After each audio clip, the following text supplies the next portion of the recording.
Welcome to our next video in the series looking at building noughts and crosses in C++. So far we've set up our game loop, we've created a display grid function, a display input function and a fill square function.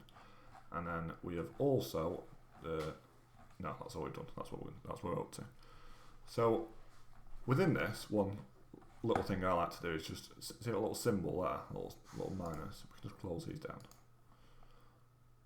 just to make it easier for us to read the code. Okay, so here we've got our set of functions, and then we've got here. We're going to focus on today, we're going to focus on the CheckInput function. So all the CheckInput function is doing, it's taking the user input character and attempting to fill a square in the filled square function that we've created already. Okay, so let's get started. First, we need to get the character input from the user. This should be a char. Okay, so we're going to go cin this time, and then we're going to put two forward arrows instead of back arrows. Input semicolon. So this is going to cin, which is console input, so console in. So we're going to type something in, and then from that, it's going to record it in the variables. In the input, sorry, the variable called input. Okay, so now we want to check if it is actually a char. So we need to check to see if the user's put in 1 or 2. We need to make sure it works the same. So to do this, we're going to have an if statement, cn.fail, open brackets, close bracket. Like so. So this is like a validation check really. And then to screen, if it isn't, if it fails the test, it's gonna go, we're gonna go count to screen invalid character, try it again.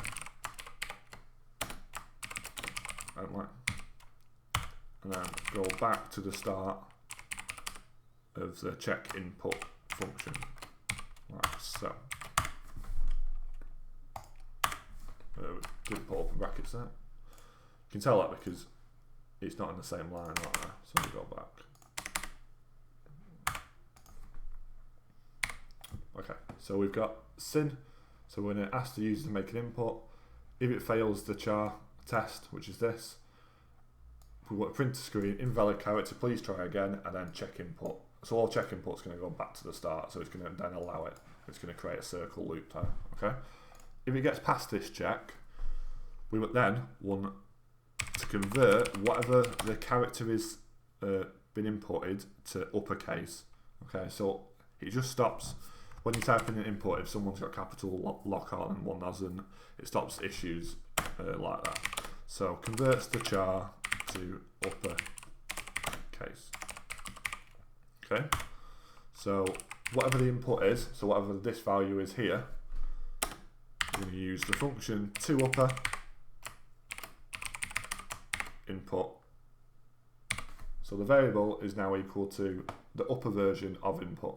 So it's going to change it to higher case, and then it's going to now be our new input variable. So now at this point we will have an uppercase character. So now we need to check the input character or char against a reference list. So this reference list is basically going to be our grid, and then add to our fill square method, all in capital letters for no reason. Add to our fill square function. Okay, so we're going to do something now called switch case statements. So basically all a switch case statement is, it allows us to add certain inputs, and it allows us, it's like a menu list in essence, okay, as you'll see. So we're going to do a switch using the input, the input from input. So whatever's in here, we're going to use here. and then depending what that input is, it's going to select one of the cases for us. So a case of Q, so it's with switch cases, it's single speech marks. Single speech mark Q. So if the input is Q, we want to do colon and then fill square 0 dash 0 and then break.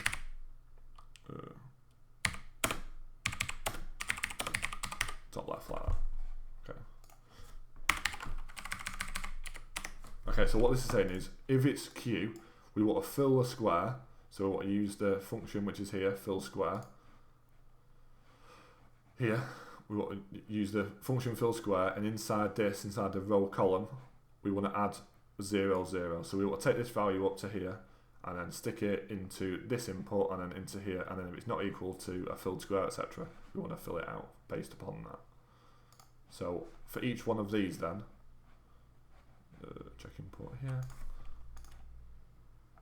So after that, you just need close brackets, and then you need semicolon like that. Okay, so a case Q, and then a normal colon, fill square, and then at the end of this is our complete function, okay?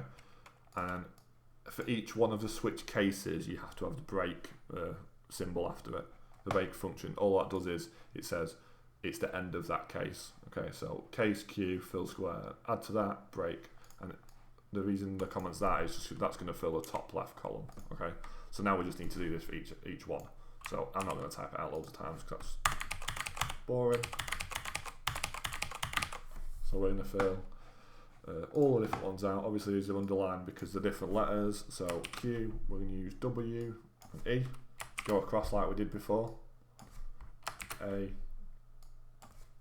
S, D, Z, X, and C. So they're all of our different inputs, and then from that we have to change these letters. So we need to go 0, 0 for the first one, and then 0, 1, and then 0, 2 for our first line. Then we're up to 1, 0, and we're on 1, 1, and then 1, 2. And then we're on 2, 0, 2, 1, and finally 2, 2. So these are our different boxes. These match, you'll see, the input here. So with display grid, manput. So you've got grid, which is 0, 0 here, and then it matches Q, so Q, 0, 0. So to make sure that matches up properly, otherwise it just won't work. You'll end up inputting twice into one circle, or one square, sorry, and it won't make sense. So fill this out, and then after you filled it out, just have another look at the number system and make sure it's all perfect. Even if you think it is perfect, make sure you check, because I guarantee at some point you'll make a mistake like that. I still make mistakes like that now. And then we're just going to change our comments just to match, that's all.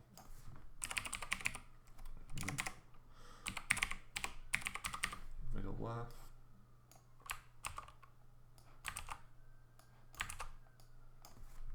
Middle center, middle right, and then bottom left, bottom center, and then bottom right. There's nothing wrong with you copy and pasting code like that. It's perfectly fine. Just make sure that you're changing it. You don't want to end up with copying it and then missing a couple, like not changing these perfectly right and not making it not sound sense. And then when you start to run it, it's a hard error to find. So just be careful when you're doing it. That's all we're saying. So we've created a switch case statement. So we've taken an input and then we've set based upon whatever that input is what we want to do. We also want a default, like a get out clause. So this is like an issue that could be found. So if this doesn't work and we get to this point, they want a default that's in this case, then do this. Okay, so it's like a fail safe in essence. So we'll just have a default and then inside nipple brackets we'll put cout to screen, invalid character, try again, and then end elf, end line, and then go back to the start of the CheckInput function, and then we've got our default, and then because we've got a default as well, we need to have a break. Okay, so we've set up our complete function there. It's everything we need. Just tidy it up a little bit. Get some of the spaces that we don't need. Yeah, that's good. I like to have like one space in between each one, but it's up to you how you do that. So now we've filled out our CheckInput function. We just have check status and initialize to go, and we should be ready to play the game. Thanks for listening.